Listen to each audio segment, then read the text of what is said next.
Hi, I'm Malia Baker. I'm defending the novel Scarborough on Canada Reads 2022. Scarborough weaves together the stories of three resilient children and their families in a community challenged by poverty and often overlooked by its neighbors. Catherine Hernandez is the author of Scarborough, and she's here joining me on Zoom. Hey, Catherine, how you doing? Oh my gosh, it's happening. It's happening, I Malia. know. Yeah. Oh, first of all, I wanted to give you the reason why I chose this book. When I first picked it up, the first opening pages from the dedication to the first chapter, you could tell that this is going to be raw and authentic and real. And that's something that you can't really spark in a book a lot of times when I found I'm looking for a new book to read. And yours did it for me right away. And so it's just too good of an opportunity to pass up. And I'm just so grateful now getting a chance to know you. Oh my gosh. Well, I'm grateful for you for picking up my book, for believing it enough to defend it on national television and radio. This means so much to me, and this is seriously a dream come true to be shortlisted for this competition. Dream for both of us. We've got this. Now, the first question, Catherine, why did you write this book and what was the process like? I wrote this book. There's two things. Is that one of them I definitely wanted to I wanted to capture the spirit of a community, this community that was really supporting me during a really challenging time. At that time, I was a single mother.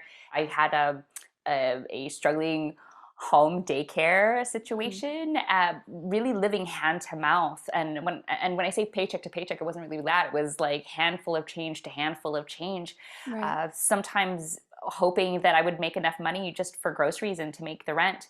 And so capturing the precarity of those times, I wanted to tell a story about a community that refuses to be undone, even though they're facing a system that's really designed to fail them. And the process of writing it, funny enough, is that I would write it, before the children would arrive at the home daycare. You definitely get that sense when you read the book, is like the desperation of those Mm-hmm. times. 100%. I thought it was really interesting the way that it was represented. It almost felt like a documentary that was written down. It was just so true. Even the dialogue, I was like, oh, yeah, that's like things that people say. This isn't polished. This isn't something that is super uncandid and you can read it for hours on end and say, oh, they went through like years and years making sure this was perfect, perfect, perfect. And as much as it was perfect, perfect, perfect, it was in its original and authentic way. And so just props to you. You could Thank you. definitely feel it in the words. Thank you. Okay. A lot of the story is told from the perspective of little kids. Why did you make that decision? I thought it was so intriguing. Well, because, as we know, that children in the first 2 years of their life will learn almost everything that they need to know to survive as a human being. So, like, most of their cognitive skills are learned in those first 2 years of life. And the speed at which they learn is something that I wanted for the book. So it's actually quite a short book, like Arsenal did their best to sort of like enlarge the font because it was. I gotta say a funny story about writing Scarborough was because I was a playwright. This is my first Oh, novel. wow. Yeah. Yeah, and so I remember writing the first manuscript, and at 20,000 words, I was like, I just wrote 20,000 words, finished. And like, I didn't realize that, you have to at least hit about like 80,000 words for a novel to feel Wow. like to have like the right heft that people are Right. like publishers are expecting. I just remember writing it and it just feeling so new to me that I just felt excited about people finally learning about my community. For And sure. so, yeah, so it was exciting. This is like it just feels really odd. I mean, like this book is really taking me on some major adventures. Mhm. Everything from like it being adapted into a film at TIFF to now this. It just feels completely unreal. What do you personally take away from the experience of writing this novel? From the experience of writing this novel is that first off, I always say this when it comes to my writing process because I really believe that the answers will just speak through me, and I'm just writing down what they want me to say. Mhm. And then also that community matters, especially because we're right now in the middle of a pandemic. I think that Mhm. um, this pandemic really teaches us is that what happens when community is not the priority, what happens when we don't care about other people. This is what happens. Right. And so the antidote to that, obviously, is to love one another, to really center safety, to really ensure that everyone has equal access to resources. So that's what I'm hoping that people, that, like that's what I got out of it when I was writing it, for sure. Right, exactly. And I feel like that's something that people definitely take away after reading the book, at least what I took away while reading the book. And in that, I was wondering, since there's so many perspectives in that community and you wrote all of them so eloquently, how was that like, especially since not all the perspectives, you can't live in each one to have those different lives. What was the experience of writing that like?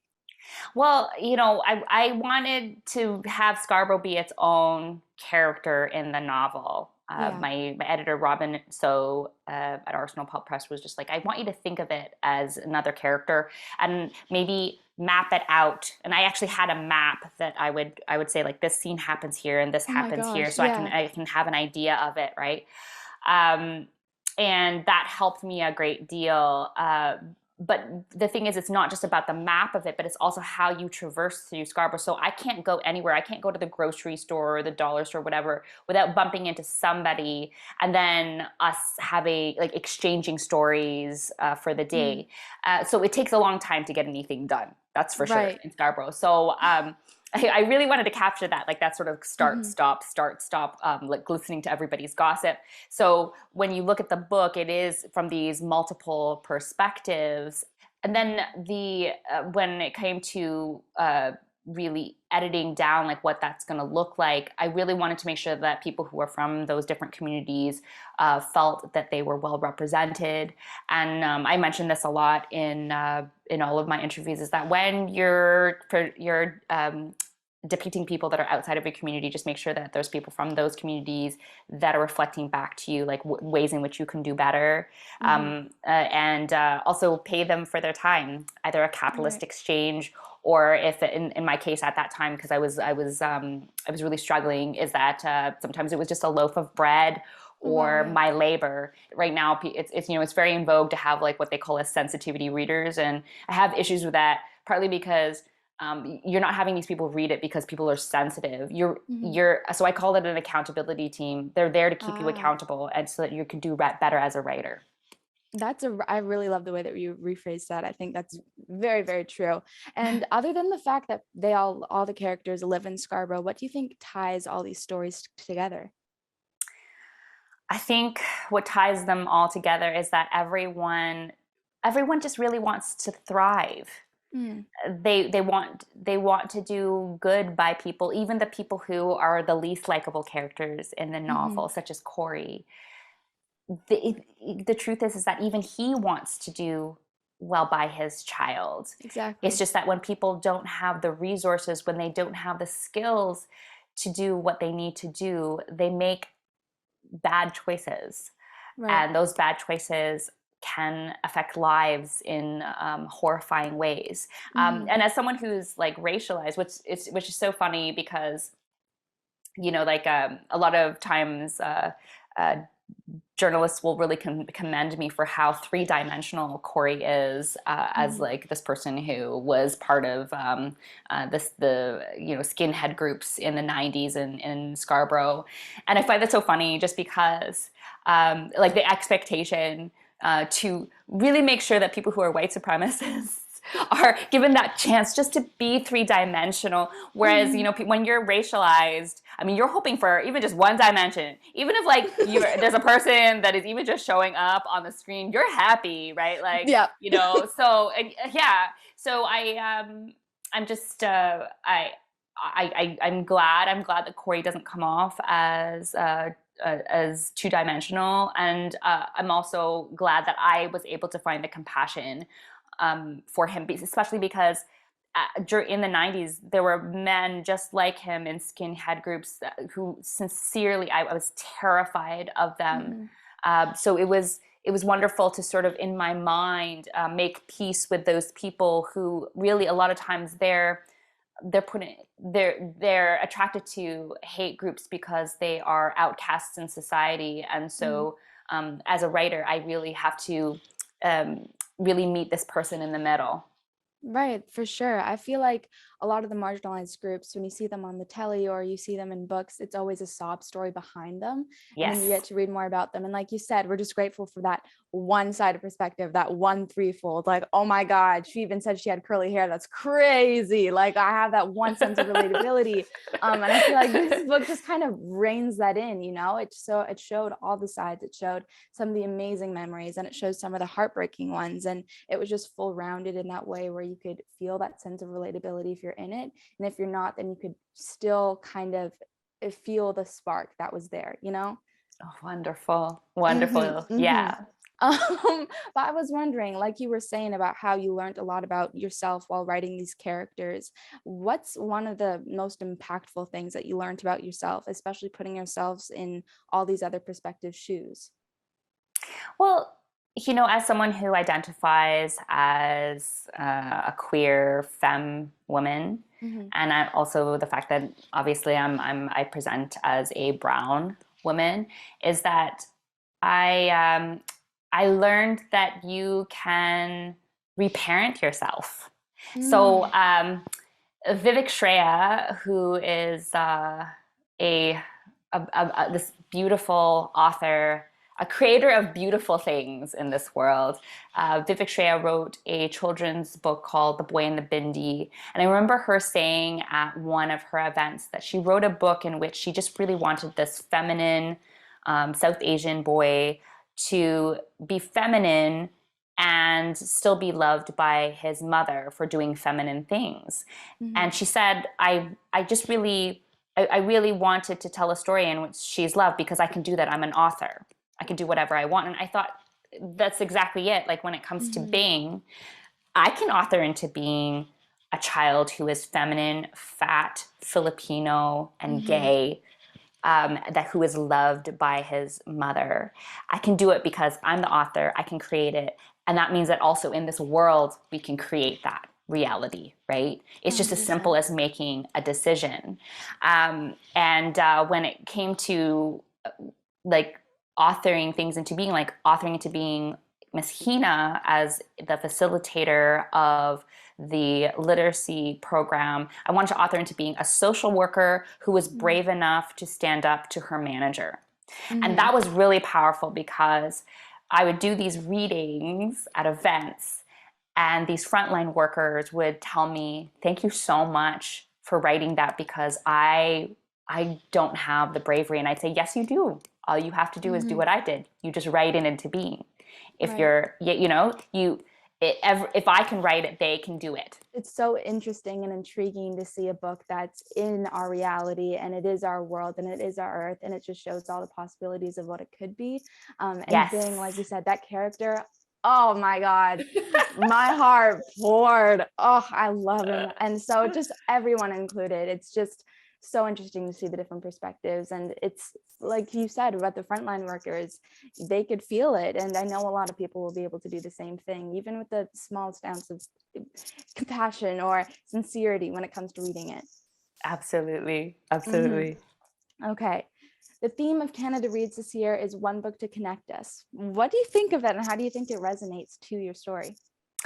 Oh, well, I feel glad that this is the theme and that for the moment that Scarborough is going to be entering into the ring, because that's Mm-hmm. exactly what this book is about. It's about what does sincere connection between each other look like, Mm-hmm. right? And it's a recurring theme between all of the characters where you have Sylvie, who is like a really parentified child, having to Right. learn to make a connection with her mother, even though her mother has her hands full trying to navigate the special education system, right? Right. You have Bing trying to make a connection with his classmates, even though he is considered to be different and weird. And Miss Hina obviously building bridges with a community that has very little trust in her. What I'm hoping for is that the people who read Scarborough is that it's going to be more like, who's across the way from me in my house, Mm-hmm. who's taking care of my children, who are the leaders in my small community, and how can I make sure that we're all moving towards the collective idea that all of us deserve to be safe. Right, 100%. I found that when I first heard the theme, I was like, "Oh, this is gonna be perfect for this book." It was just the thing that truly wrapped it all together, and everything that you said, just yes. Okay, last question. Do you have any advice for me as I get ready for the competition? Oh my goodness. Well, I feel like as long as you understand that this is a discussion about the importance of whatever the themes are in the book and not necessarily winning. I think that that's the number one thing, right? Because this is a discussion 100%. with about great books for people to discover. I think that that's what's going to be incredible to witness. But other than that, I mean, seriously, Malia, I think that you were such a dynamo. I just have absolute confidence in you. No matter what happens in the competition, I just feel like I've already won having you championing this book, because that feels like an award, like in and of itself. But like, I mean, this I just have fun. Just have Mhm. fun and be present in the conversation. That's all. I mean, like, how do you feel? How do you feel? I'm terrified. I got to be honest. I'm so scared. But I feel like it's a good thing to be scared, you know? The times that you should really worry is when your fear has gone away and you're not Yes. nervous about things anymore. And this is something that gets me nervous. It's something that's out of my comfort zone, and everyone involved in it so far has been so lovely, and I'm excited, but wow, nervous. Okay, there's nothing, just one thing I wanted to say too is Mhm. that I know that, I mean, myself included, is that we're all like amazed by your age, but your age aside, the truth is that you're there, your voice matters, you're a powerful person, and that you're someone that everyone should be really happy that you're even at the table. So there you go. Thank you. I appreciate it. Yeah. I feel like just having all these amazing kind of mentor like roles around me, and having you, and just even being able to speak to you, it's a blessing for sure. Oh, awesome. Well, thank you so much for choosing my book. Of course. Of course. I'm so happy I got the chance to read it.